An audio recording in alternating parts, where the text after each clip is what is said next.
ঈমানদারদের জন্য জান্নাত। হ্যাঁ, ইন্নাল্লাযীনা আমানু ওয়া আমিলুস সালিহাতি কানাত লাহুমুল জান্নাতুল ফিরদাউসি নুজুলা খালিদিনা ফিহা লা ইয়াবগুনা আনহা হিওয়ালা। সূরার নাম কাহাফ, 16 পারা, একদম শেষ আয়াতের দুটো তিনটে 108 নম্বর আয়াতে কি বলছে? ইন্নাল্লাযীনা আমানু ওয়া আমিলুস সালিহাত, ঈমান এনেছে যারা, ভালো কাজ করেছে যারা, তাদের জন্য রয়েছে জান্নাতুল ফেরদাউস। কি বলছেন? সুবহানাল্লাহ বলতে ইচ্ছা করে না? টাকা নাই, পয়সা নাই, কি হয়েছে? সাহাবারা তো গরিব ছিল না? আর বলছেন না কেন? সাহাবারা তো সবচাইতে গরিব ছিল। আমিরুল মুমিনিন খলিফাতুল মুসলিমিন ওমর ফারুক জান্নাতি সাহাবা একদিন দুপুর বেলা নবীর সাথে সাক্ষাৎ করতে এসে দেখছে আল্লাহর নবী সাল্লাল্লাহু আলাইহি সাল্লামের ঘরে না ছিল ঠান্ডা পানি, না ছিল কোনো সোফা, না ছিল গদি। আল্লাহর নবী শুয়ে আছে খেজুরের একটা চেটাই, খেজুরের একটা ওই এরকম খাটের মতো চারটে পায়া দিয়ে তার শুয়ে আছে। আর আল্লাহর নবী উঠে বসেছেন, নবীর নুরানি চেহারা তো চাঁদের মতো চেহারা, পিঠে এরকম খেজুরের ওই পাতার দাগ পড়ে গেছে। ওমর ফারুক কেঁদে ফেললেন বিশ্ব নবীকে দেখে। এই আল্লাহর নবীর ঘর, ভিতরে কোনো ফার্নিচার নাই, আসবাবপত্র নাই, কোনো তেমন কিছু ভ্যারাইটিস কোনো সরঞ্জাম নেই, আর তারপরে নবী খেজুরের চাটাই শুয়ে শুয়ে পিঠে দাগ পড়ে গেছে। ওমর ফারুক বলছেন, হুজুর আপনি যদি অনুমতি দেন তাহলে আমি বাজার থেকে একটা ভালো স্পেশাল গদি এনে অন্তত আপনাকে দিই, যেহেতু আপনি তো বিশ্ব নবী, তো আরাম করবেন। নবীজি বললেন, শোনো ওমর, তুমি আমাকে গদি শান্তি দেওয়ার কথা বলছো, আমি যদি বলি ওহদ পাহাড়টা তুমি আমার জন্য সোনায় হয়ে যাও, ওমর তুমি দেখতে পাবে ওহদ পাহাড়টা আল্লাহ আমার জন্য এখনই সোনায় বানিয়ে দিয়েছে। সুবহানাল্লাহ বলতে ইচ্ছা করে না?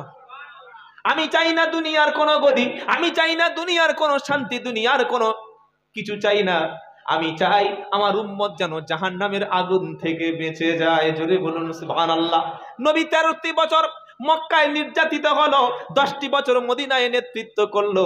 এমন কোনো দিন নাই নামাজে আল্লাহর নবী দোয়া চাই নাই, আল্লাহ আমার উম্মতকে তুমি জাহান্নামের আগুন থেকে বাঁচিয়ে দাও, আমার উম্মতকে তুমি জাহান্নামের আগুন থেকে বাঁচিয়ে দাও। নবী বললেন, শোনো, যে হাদিস হুজুর বলেছে আমার আগে, নবী বললেন, শোনো, আমার ইন্তেকালের পরে আমি দুটো জিনিস তোমাদের কাছে রেখে গেলাম, এই দুটো জিনিসকে যদি মজবুত করে ধরো, পৃথিবীর কোনো শক্তি, পৃথিবীর কোনো ক্ষমতা তোমাদেরকে জাহান্নামী বানাতে পারবে না, কেউ তোমাদের ঈমান হরণ করতে পারবে না। তারাকতু ফীকুম আমরাইনি লান তাদিল্লু মা তামাসসাকতুম বিহিমা কিতাবাল্লাহ ওয়া সুন্নাতা রাসূলিহি। আমি নবী দুটো জিনিস তোমাদের কাছে ছেড়ে গেলাম, একটা হলো আল্লাহর কিতাব, যার মধ্যে কোনো ভুল নাই, যার মধ্যে কোনো সন্দেহ নাই। কিতাব মানবে যারা জান্নাতি হবে তারা। জোরে বলুন। আজ মুসলমান কোরআন পড়তে পারে না, আফসোস নয়? এ বাবা আফসোস নয়? বলছেন না কেন? আপনার জমির দলিল আপনি নিজে যদি না পড়তে পারেন, আপনার জায়গা জমিটা অপরের নামে দলিল হয়ে গেছে, সবকিছু কেড়ে নিয়েছে, আপনার বাস্তবিটা, আপনার জমি জায়গা সব দখল হয়ে গেছে, আপনি নিজের দলিলটা, রেকর্ডটা আপনি পড়তে পারছেন না, কি এটা আপনার ব্যর্থতা নয়? কি বলছেন? জায়গার দলিল আপনি নিজে পড়তে পারছেন না, ব্যর্থতা। আপনার জান্নাতের দলিল, জাহান্নাম থেকে বাঁচার দলিল, আখিরাতের দলিল, কবরে মুক্তি পাওয়ার দলিল, নবীর সাথে জান্নাতে যাওয়ার দলিল, কি গো? আরে বলছেন না কেন? কোরআন সেই দলিল আল্লাহ দিয়েছে প্রত্যেকটা ঘরে মুসলমানদের, সেটা আপনার পড়া দরকার ছিল, শুধু দরকার নয়, ফরজ ছিল, কিন্তু সেটা আপনি কি করেছেন? পড়লে হয়, না পড়লে হয়। আমাদের হুজুর আছে, মরে গেলে 2 খতম পড়ে দেবে, মরণের 40 দিন পরে হাফেজ সাহেবরা মাদ্রাসা থেকে এসে খানা করে দেবে, ব্যাস হয়ে গেল। নো, আপনার জীবনে কোরআন পড়তেই হবে। 40 বছর বয়স নবীর ছিল হেরা গুহায়, রমজান মাস, আল্লাহ পাক জিব্রাইলকে বললেন, জিব্রাইল, নবীর উপযুক্ত বয়স হয়েছে, এইবার আল্লাহর নবীর উপরে গুরু দায়িত্ব বহন করো। বললে কি? বললে হেরা গুহায় গেছে নবীকে প্রথম শুনিয়ে দাও। কি শোনাচ্ছেন? বলছেন না কেন? কোরআন। 40 বছর 11 দিন বয়স, রমজান শরীফের মাস, কোরআন প্রথম এলো। শাহরু রমাদানাল্লাযী উনজিলা ফীহিল কুরআন, দ্বিতীয় পারা 8 পৃষ্ঠা, প্রথম লাইন 186 নম্বর আয়াত। আল্লাহ পাক বলছে, আমি আল্লাহ রমজান শরীফের মাসে, পবিত্র মাসে আমি আল্লাহ কোরআন নাজিল করলাম। সুবহানাল্লাহ বলতে ইচ্ছা করে না?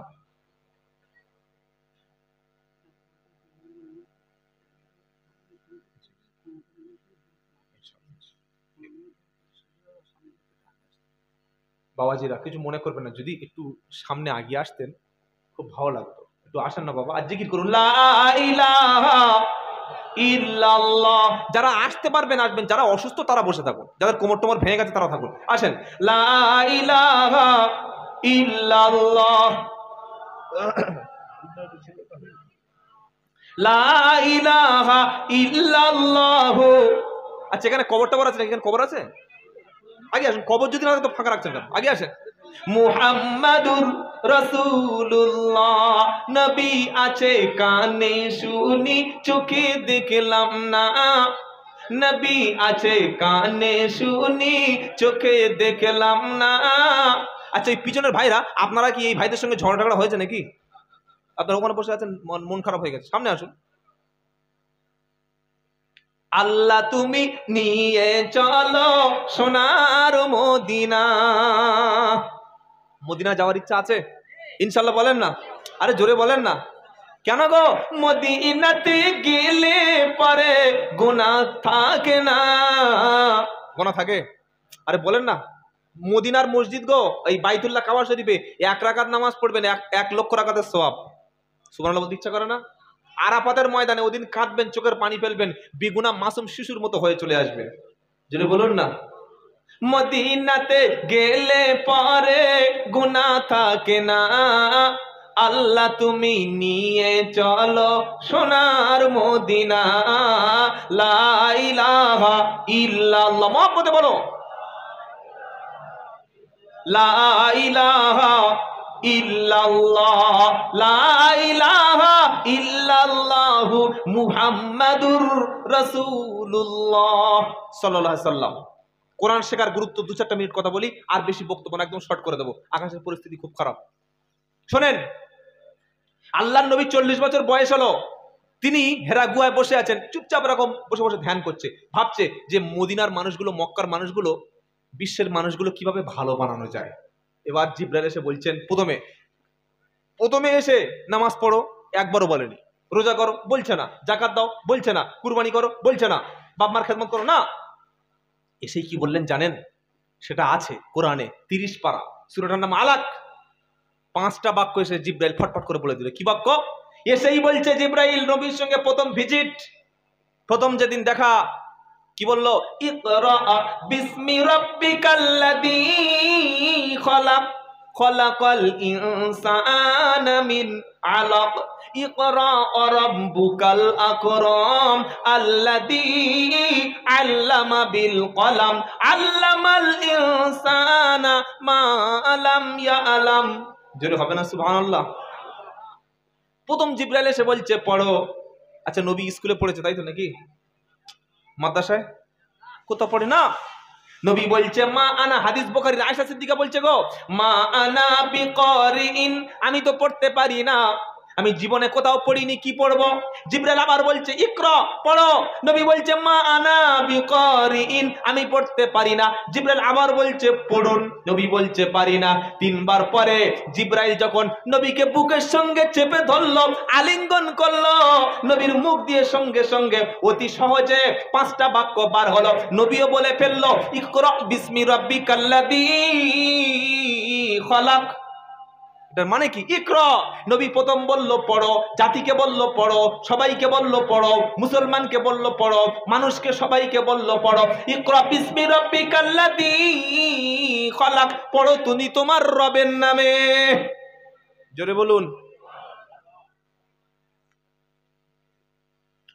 সবচাইতে বেশি যারা এখন বর্তমানে যাদের হাতে পৃথিবীটা, তারা ইহুদি জাতি। কি বলছেন আপনারা? গোটা পৃথিবীর সিস্টেম ইহুদিদের হাতে।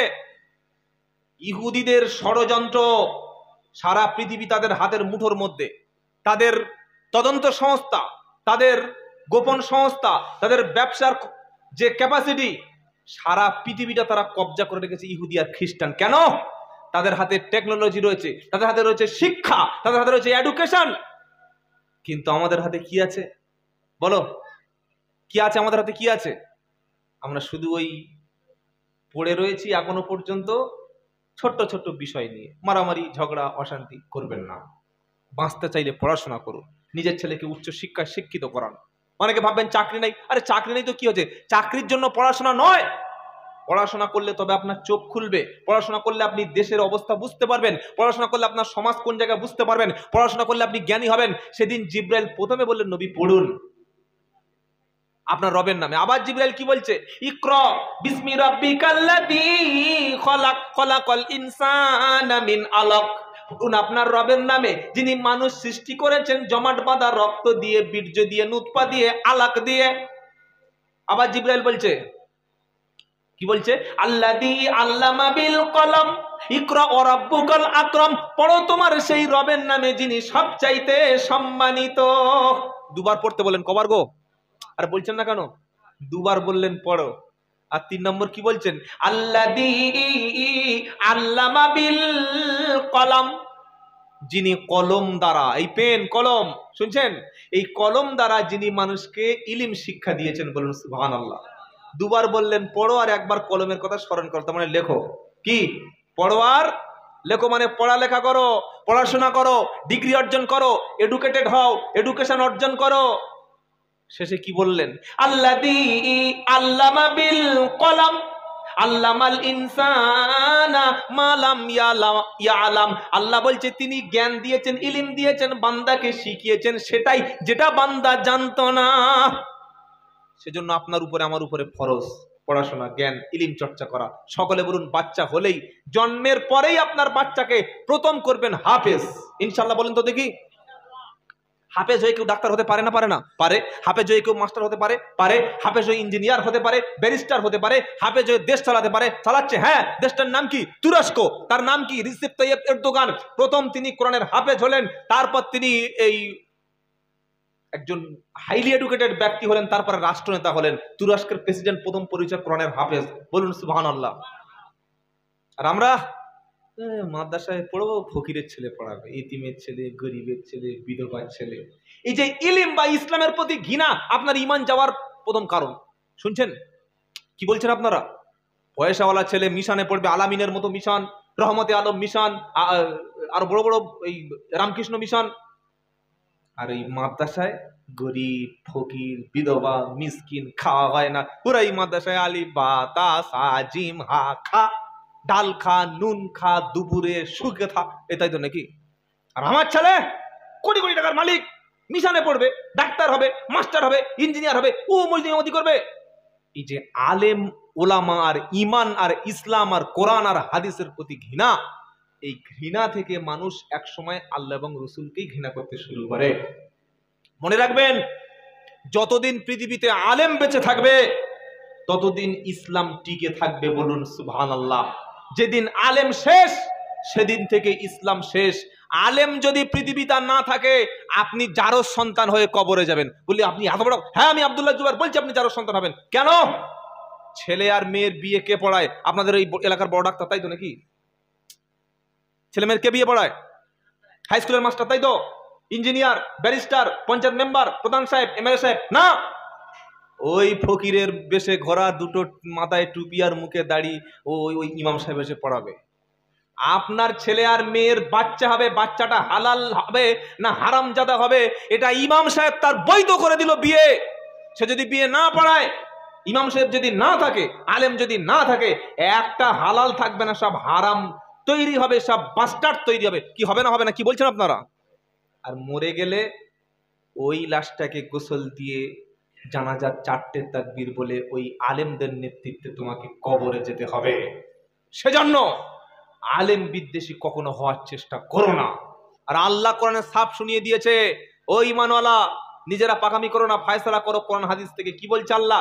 ইয়া আইয়ুহাল্লাযীনা আমানু আতিউল্লাহ ওয়া আতিউর রাসূলা ওয়া উলিল আমরি মিনকুম فَإِن تَنَازَعْتُمْ فِي شَيْءٍ فَرُدُّوهُ إِلَى اللَّهِ وَالرَّسُولِ إِن كُنتُمْ تُؤْمِنُونَ بِاللَّهِ وَالْيَوْمِ الْآخِرِ ذَلِكَ خَيْرٌ وَأَحْسَنُ تَأْوِيلًا। 5 নম্বর পারা, 6 নম্বর পৃষ্ঠা, 9 নম্বর লাইন, 59 নম্বর আয়াত, সূরার নাম নিসা। আল্লাহ পাক শোনাচ্ছে, ইয়া আইয়ুহাল্লাযীনা আমানু, ও বিশ্বাসী ঈমানওয়ালা, আতিউল্লাহ ওয়া আতিউর রাসূলা, আল্লাহর আল্লাহর আনুগত্য করো, রাসূলের আনুগত্য করো। ওয়া উলিল আমরি মিনকুম, তোমাদের মধ্যে উলিল আমর যারা, হাক্কানি উলামা যারা, নেতৃত্বস্থানীয় ব্যক্তি যারা, যাদেরকে ইসলামের জ্ঞান রয়েছে, তাদেরও তোমরা আনুগত্য করো। ফাইন তানাযাআতুম ফি শাইইন ফারুদ্দুহু ইলাল্লাহি ওয়ার রাসূল, যদি তোমাদের ভিতরে কোনো বিষয়ে মতনৈক্য তৈরি হয়, নিজেরা মারামারি করো না, নিজেরা মসজিদ ভাগাভাগি করো না, নিজেদের গ্রামে যেন কোনো অশান্তি করো না। ফারুদ্দুহু ইলাল্লাহি ওয়ার রাসূল, আল্লাহ এবং রাসূলের দিকে তোমরা ফিরে যাও। ইন কুনতুম তুমিনুনা বিল্লাহি ওয়াল ইয়াউমিল আখির, যদি তোমরা আল্লাহর উপরে ঈমান আনো, আখিরাতের প্রতি ঈমান আনো, এটাই তোমাদের জন্য উত্তম ফয়সালা। সুবহানাল্লাহ, সকলে জোরে বলুন। এই আয়াতটা নাজিল হওয়ার পিছনে কারণ আছে জানেন? আল্লাহর নবী সাল্লাল্লাহু আলাইহি সাল্লাম তিনি একবার একটা আনসার সাহাবার নেতৃত্বে একটা অভিযানে কয়েকজন মুসলমানকে পাঠালেন, বললেন যাও তোমরা এই মুসলমানগুলো গিয়ে ওই জায়গাটা তোমরা জয়ী হয়ে এসো, একটা কারণে পাঠালেন। দেখবেন কিছু কিছু সময় মানুষ ইমামের সঙ্গে বা নেতার সঙ্গে বিতর্ক করে না? আরে বলছেন না কেন? মানতে চান না, তুমি তোমার কথা মেনে নেবো।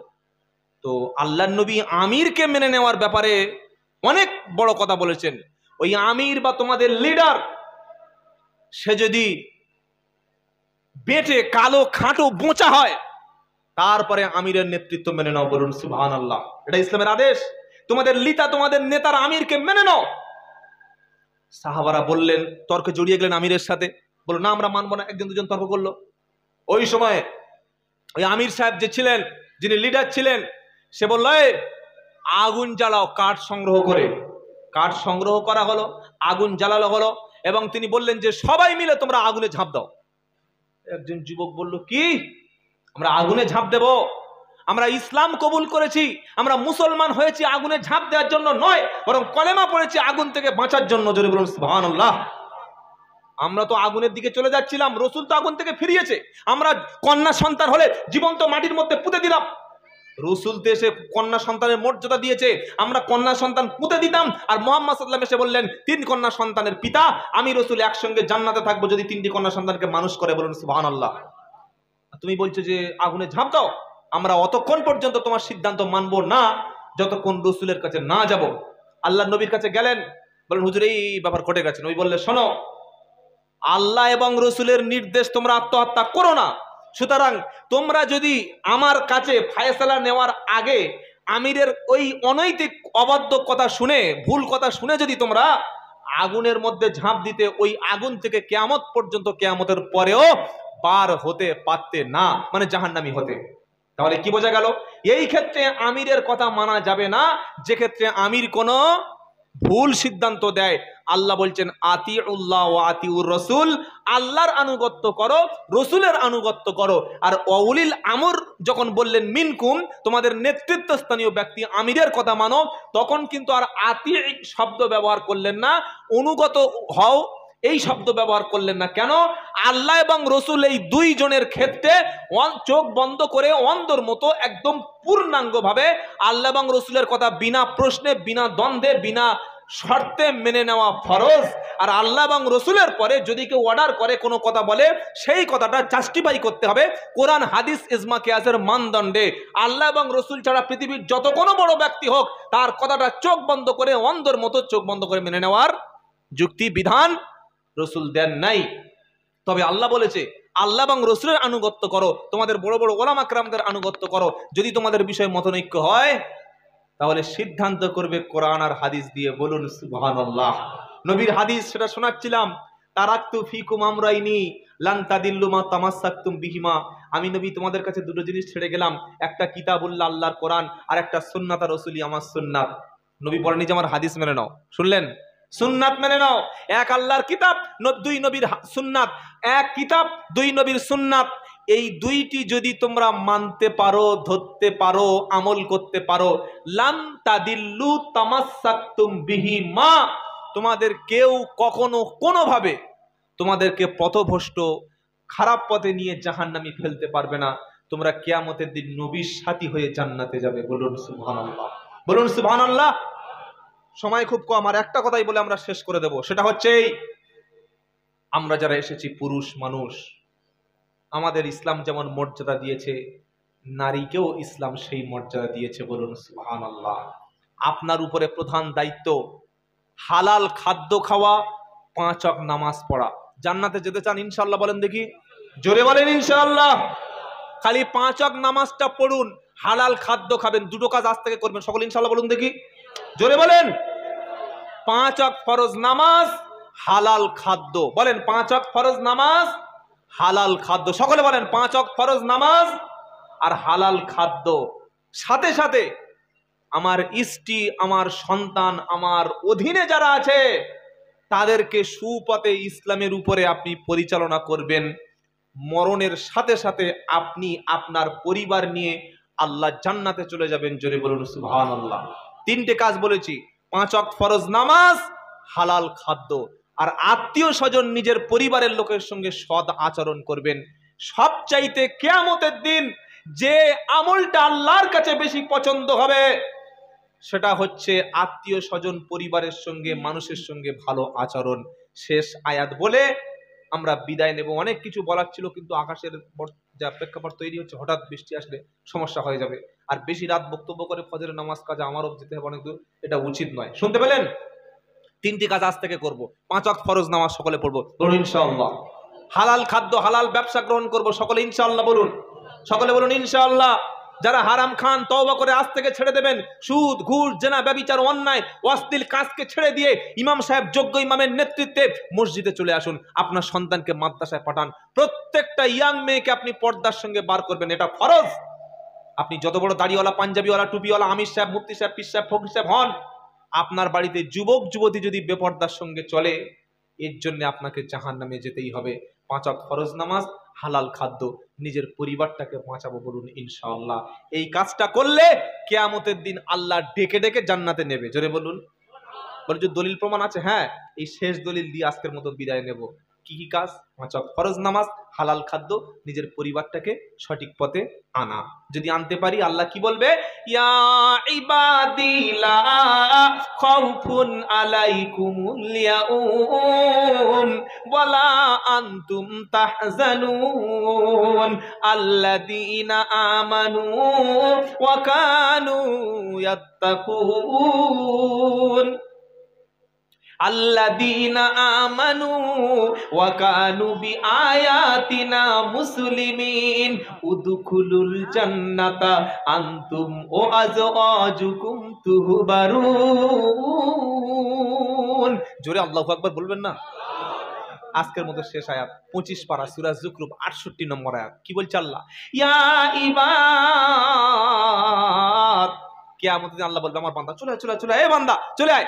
লা খাউফুন আলাইকুমুল ইয়াউম, হে বান্দা আজ কিয়ামতের দিন তোদের কোনো ভয় নাই। জোরে বলুন না সুবহানাল্লাহ। ওয়ালা আনতুম তাহজানুন, আজ তোদের কোনো চিন্তা নাই আল্লাহর বান্দাদের। তো আল্লাহর বান্দা কারা গো জানেন? আল্লাযীনা আমানু বিআয়াতিনা ওয়া কানু মুসলিমিন, যারা আল্লাহর কোরআনের উপরে ঈমান এনেছিল আর মুসলমান হয়ে যারা মরেছিল, তাদের কোনো ভয় নাই, চিন্তা নাই। জোরে বলুন না সুবহানাল্লাহ। শেষ কি বলবে আল্লাহ? উদখুলুল জান্নাতা আনতুম ওয়া আযওয়াজুকুম তুহবারুন। উদখুলুল জান্নাত, অর্ডার, যাও তোমার স্ত্রী, পুত্র, পরিবার, যাদেরকে নিয়ে দুনিয়া নামাজ রোজা হজ যাকাত করেছিলে, দ্বীন ইসলাম অনুযায়ী চলেছিলে, সবাইকে নিয়ে আল্লাহ জান্নাতে প্রবেশ করে। কে বলছে ওটা শোনার দরকার নাই, কি বলছে ওটা শুনবো। কেন বললাম? ধরুন আপনার ছেলে, আপনি জন্ম দিয়েছেন, আপনি পিতা, আপনি বাবা, সে পড়াশোনা করে 10 বছর, 15 বছর, 8 বছর, 7 বছর দ্বীন ইসলাম শিখে বাড়ি এসে আপনি নামাজ পড়ছেন, পড়তে গিয়ে আপনার ছেলে পিছনে দাঁড়িয়েছিল, আপনি সেজদায় গেছেন, দুটো পা উপরে উঠে গেছে, অনেক সময় ভুলটা হয় না, হয় না? সালাম ফিরিয়ে দিলেন। সে বলল আব্বা আপনি যে নামাজটা পড়লেন, আল্লাহ নবী সাল্লাল্লাহু আলাইহি ওয়াসাল্লাম তিনি এটা নিষেধ করেছেন যে নামাজে সেজদার সময় পা যাতে না ওঠাতে। আপনি বলেন চুপ, বেয়াদব ছেলে কোথাকার, আমি তো জন্ম দিয়েছি, তোর বাবা আমি, আমার ভুল হয়? মাদ্রাসা পড়ে বলো আলেম হয়ে গেছে। এই যে কথাটা আপনি বললেন, এটা বলা ঠিক হয়েছে না ভুল হয়েছে? ভুল হয়েছে। কেন ভুল? কারণ আপনার ছেলে যে কথাটা বলছে ওই সময় ছেলে হিসেবে শোনা নয়। ওই কথাটা যখন আপনার ছেলে আপনার বলছে, তখন আপনি ছাত্র আর আপনার ছেলে শিক্ষক। শুনতে পেলেন না পেলেন না? তাহলে কি বললাম, কে বলছে ওটা শোনার দরকার নাই, কি বলছে সেই দিকে লক্ষ্য রাখবেন। বলি ইনশাআল্লাহ। আল্লাহর প্রশংসা করলাম, ইমাম সাহেব অনেক ভুলগুলো আপনাদের ধরিয়ে দিলেন, যেগুলো সচরাচর আমরা ভুল করি। এই আলোচনাগুলোর খুব দরকার। আমরা শুধু খালি ওয়াজ শুনে যাই, কোনো ভুলই আমাদের সংশোধন হয় না। যে কথাগুলো তিনি বলেছেন, আল্লাহ যেন সেই কথাগুলিকে আমাদের জীবনে বাস্তবে পরিণত করেন, বাস্তবায়ন করার তৌফিক দান করেন এবং সেগুলোর উপরে আমল করার তৌফিক দান করেন। সকলে বলি আমিন। আচ্ছা, আমিন কেন বললাম? আমিন কেন বললাম বলুন? এমনি এমনি বলে ফেলেছি নাকি? ইসলামে কোনো কথা এমনি এমনি হয় না। হয় আল্লাহর কোরআন অথবা নবীর হাদিসের বাইরে আর কিছু বলা যায় না। আমিন বললে হয়ে গেল। সূরা ফাতিহার শেষে আমরা ইমাম সাহেব যখন বলে ইহদিনাস সিরাতাল মুস্তাকিম সিরাতাল্লাযীনা আন'আমতা আলাইহিম গায়রিল মাগদুবি আলাইহিম ওয়ালাদ-দাল্লিন।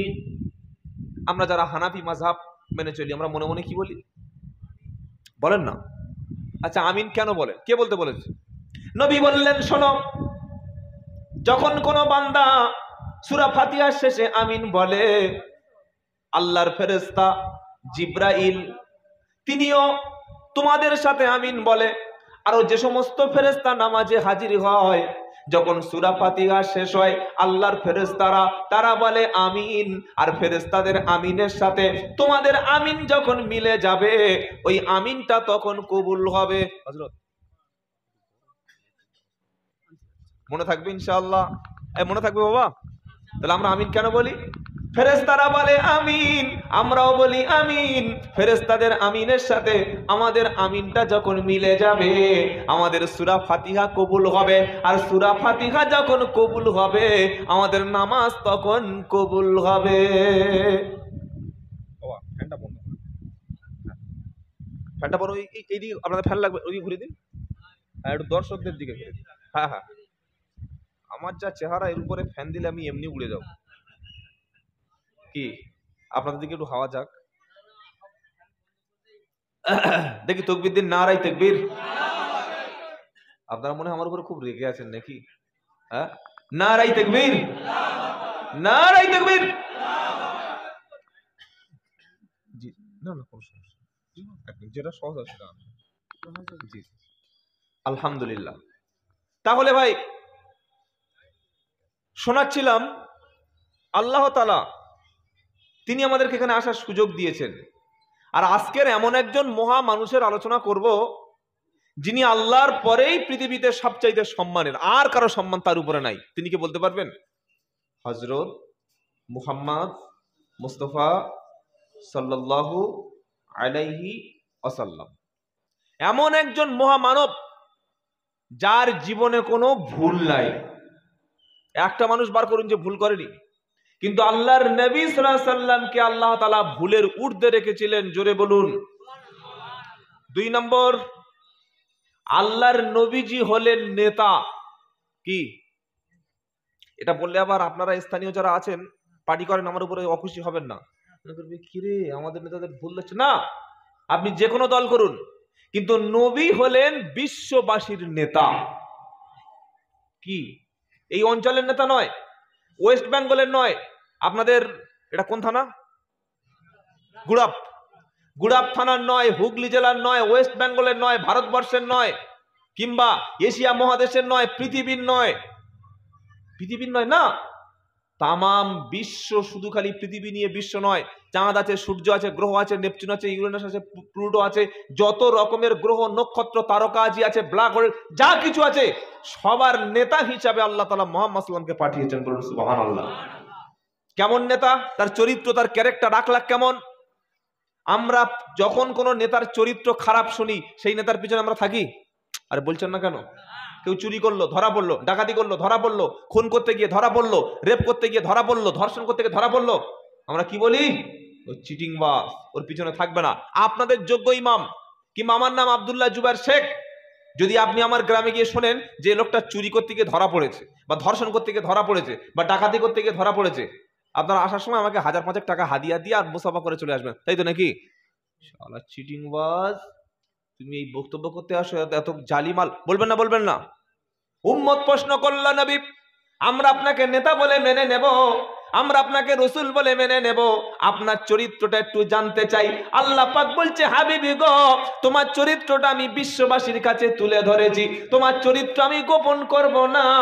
তোমার চরিত্র কেমন কোরআন শোনাচ্ছে, ওয়া ইন্নাকা লাআলা খুলুকিন আযীম।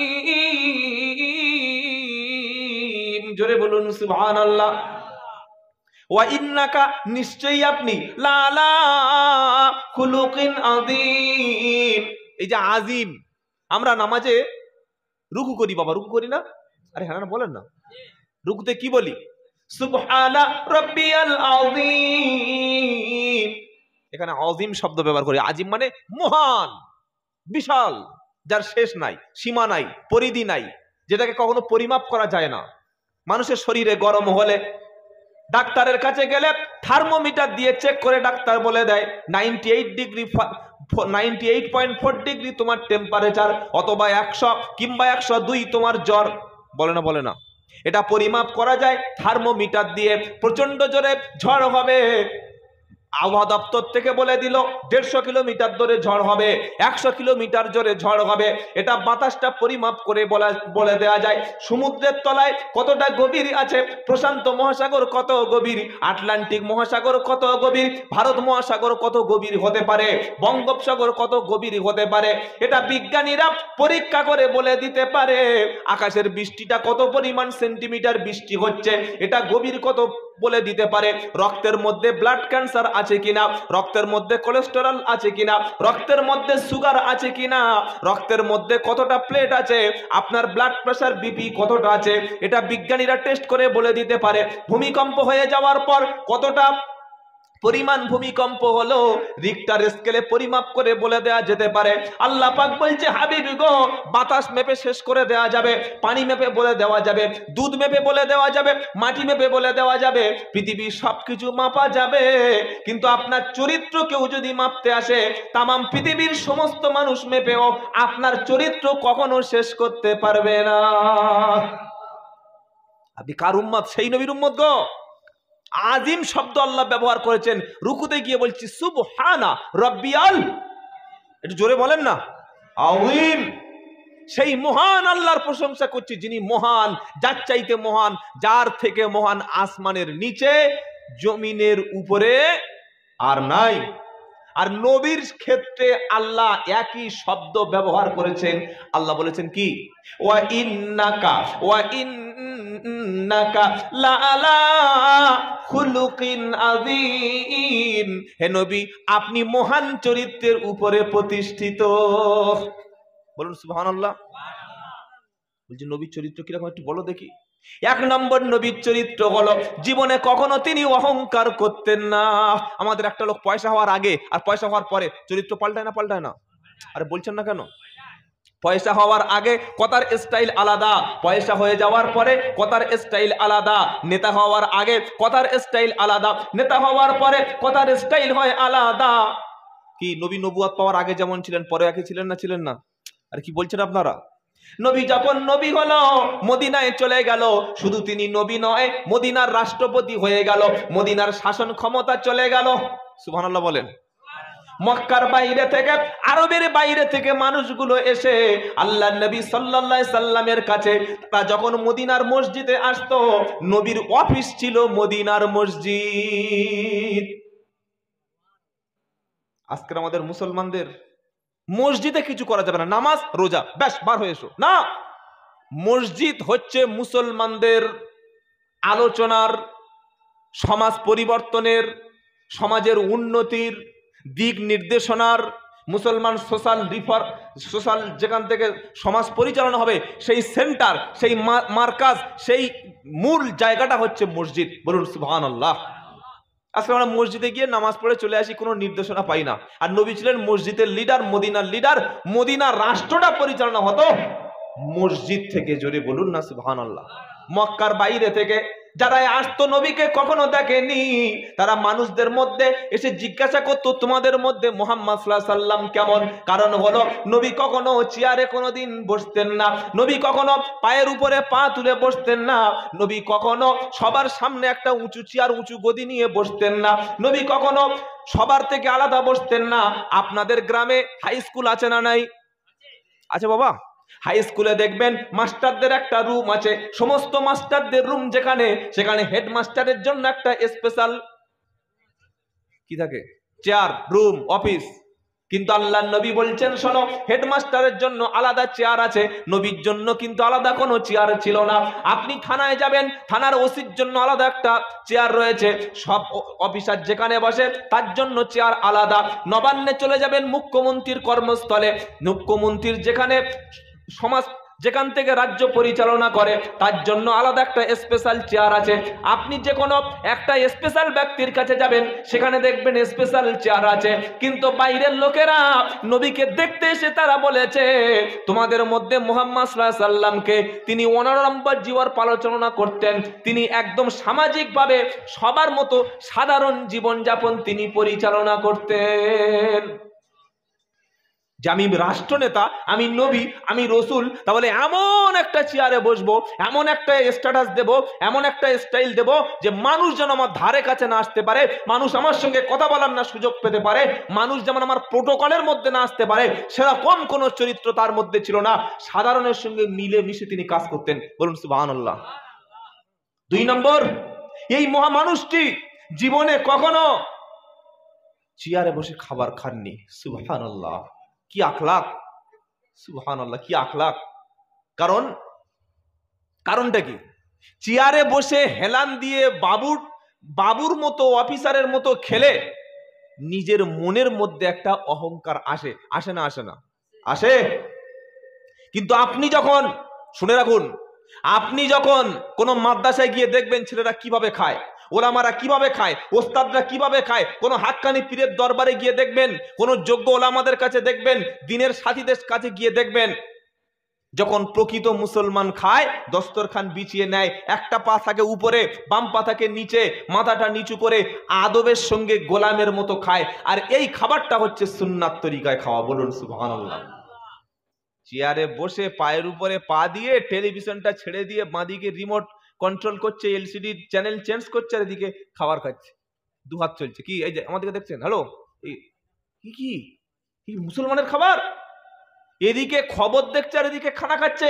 বিসমিল্লাহ নাই, হাত ধোয়া নাই, খাবার শেষে টিস্যু পেপার হাত মুছে ব্যাস ফেলে দাও, পায়খানায় গিয়ে টিস্যু পেপার, পানির প্রয়োজন নাই। এই তো খ্রিস্টানদের কালচার চলে এলো আমাদের সমাজে। আর আল্লাহর নবী খেতে বসেছেন নিচে, একা জীবনে খাননি। সকলে একবার সুবহানাল্লাহ বলুন।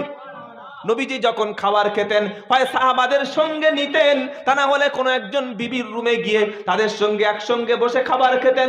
মেহমান যারা যিনি খাবার খেতেন না, তিনি হলেন মুহাম্মদ মুস্তাফা সাল্লাল্লাহু আলাইহি ওয়াসাল্লাম। মেহমানকে খানা খাইয়ে তবে তিনি খেতেন। সুবহানাল্লাহ বলতে ইচ্ছা করে না? কি বড় মহামানব! তা আল্লাহ সুবহানাহু ওয়া তাআলা পছন্দ করেন বান্দা নিচু হয়ে গোলাম হয়ে থাক, আর বান্দা ঘাড় উঁচু করে পয়সা অর্থ সম্পদের জন্য বিশাল কিছু, এটা আল্লাহ পাক চান না। সকলে বলুন আজ থেকে আমরা নিচু হয়ে মাথা নিচু করে চলবো। বলুন ইনশাআল্লাহ। আল্লাহ তার নবীকে বলছে ওয়া ইন্নাকা লাআলা খুলুকিন আযীম, নবী আপনি মহান চরিত্রের অধিকারী। বলুন সুবহানাল্লাহ। এবার কয়েকজন সাহাবা তারা গেছে আল্লাহর নবী সাল্লাল্লাহু আলাইহি ওয়াসাল্লামের স্ত্রী আম্মাজান আয়েশা সিদ্দিকা রাদিয়াল্লাহু তাআলা আনহার কাছে গিয়ে বলছেন, আচ্ছা নবীর ক্যারেক্টার বা চরিত্র একটু বলবে, কেমন নবী, আদর্শ কেমন, আখলাক কেমন? আচ্ছা বলুন, আপনি চলে গেছেন সিঙ্গুরে বা ডানকুনিতে বা হাওড়ায় বা কলকাতায় চলে গেছেন বা বর্ধমানে, হঠাৎ করে কয়েকজন এসে আপনার বিবির কাছে বলছে, আচ্ছা তোমাদের ওই ছোটনের বাপ, ওই মানে রাজুর বাপ, ও কেমন লোক গো? আচ্ছা বলুন, আমাদের বিবির কাছে যদি আমাদের চরিত্র জিজ্ঞাসা করে আমাদের ভালো বলবে? আমরা যা লোক, কি আমাদের নামে প্রশংসা হবে না? আমাদের নামে যেমন বলবে মোটে ভালো লোক নয়, কোনো রকমে জুড়ে ছুড়ে সংসারটা করছি, খালি 3-4টে ছেলে পুলে হয়ে গেছে, বলবে না? বলবে না গো? আপনাদের বলবে না? আমার তো বলবে, কারণ আমাদের চরিত্রই। কি বুঝলেন? কয়েকজন সাহাবা পর্দার আড়াল থেকে আম্মা জান আয়েশা সিদ্দিকা রাদিয়াল্লাহু তাআলা আনহা তার কাছে গিয়ে জিজ্ঞাসা করছে বিশ্ব নবীর চরিত্র কেমন। আম্মা জান আয়েশা সিদ্দিকা রাদিয়াল্লাহু তাআলা আনহা তিনি অন্য কোনো উত্তর দেননি, সঙ্গে সঙ্গে বলে দিয়েছেন, শোনো, একজন এই ইয়ং ছেলে কি আছে বলে উঠেছ না ভাই, আমার চাটা বা কি আছে মাঝে মাঝে দিতে হবে, কি আছে সামনে তো আছে, 10 মিনিট 5 মিনিট পর পর দিয়ে দেবেন। শোনেন, জিজ্ঞাসা করছে আল্লাহর নবীর চরিত্র কেমন। আম্মা জান আয়েশা একটা কথা উত্তর দিচ্ছে, তিনি বললেন, শোনো, তোমরা কি কোরআন পড়ো নাই? তারা বলল, হ্যাঁ আমরা কোরআন পড়েছি।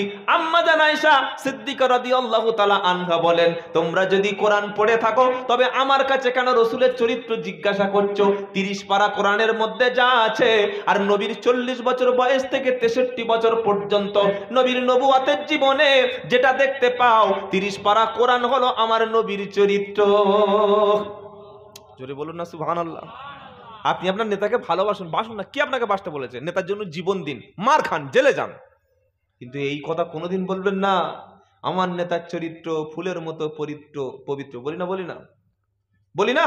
আমার নেতার চরিত্র ফুলের মতো পবিত্র, নামাজ পড়ে না এক ওয়াক্ত। কি গো, আরে কথা বলছেন না কেন? আমরা তো স্লোগান দিই, আমার নেত্রীর চরিত্র ফুলের মতো পবিত্র, আমার নেতার চরিত্র ফুলের মতো পবিত্র, পরে শুনতে পেলাম নামাজ পড়ে না এক ওয়াক্ত। কি চরিত্র? হ্যাঁ, মদ খায়, জেনা করে, চুরি করে, দিনের বেলা সাদা পোশাক, রাত্রে কালো পোশাক, দিনের বেলা সবার সামনে, রাত্রেবেলা হোটেলে চলে যায়, এরকম প্রচুর লোক আছে, আমার এলাকায় আছে গো। কিন্তু আল্লাহর নবীর স্ত্রী বলছে, শোনো, 30 পারা কোরআনের মধ্যে যা আছে আর হযরত মুহাম্মদ সাল্লাল্লাহু আলাইহি ওয়াসাল্লামের চরিত্রের মধ্যে তাই আছে। বলুন সুবহানাল্লাহ। তো বললে তাই? বলে হ্যাঁ, যেটা কোরআনে পাবে ওটাই নবীর চরিত্র পাবে, কোনো মানে বাড়াবাড়ি ছাড়াছাড়ি কম নাই। আল্লাহর নবী সাল্লাল্লাহু আলাইহি ওয়াসাল্লামের এমন চরিত্র অধিকারী ছিলেন, তিনি রাত্রেবেলা কোনোদিন সারা রাত ঘুমাতেন না। কি করতেন? একটু অংশ ঘুমাতেন, বাকি অংশ আল্লাহর জন্য সেজদায় কাটাতেন, উম্মতের জন্য কাঁদতেন। বলুন সুবহানাল্লাহ। তো নবী প্রথমে যখন নবুয়ত পান, চাদরটা মুড়ি দিয়ে শুয়ে পড়েছে রাত্রেবেলা, আমরা যেমন শুয়ে পড়ি। আল্লাহ জিব্রাইলকে বললেন, যাও নবীকে ডেকে দাও। জিব্রাইল চলে এসেছে, ইয়া আইয়ুহাল মুজাম্মিল কুমিল লাইলা ইল্লা কালিলা নিসফাহু আও বিনকুস মিনহু কালিলা আও জিদ আলাইহি ওয়ারাতিলিল কুরআনা তারতিলা। এটা 29 পারা সূরা মুজাম্মিল 1 থেকে 4 নম্বর আয়াত।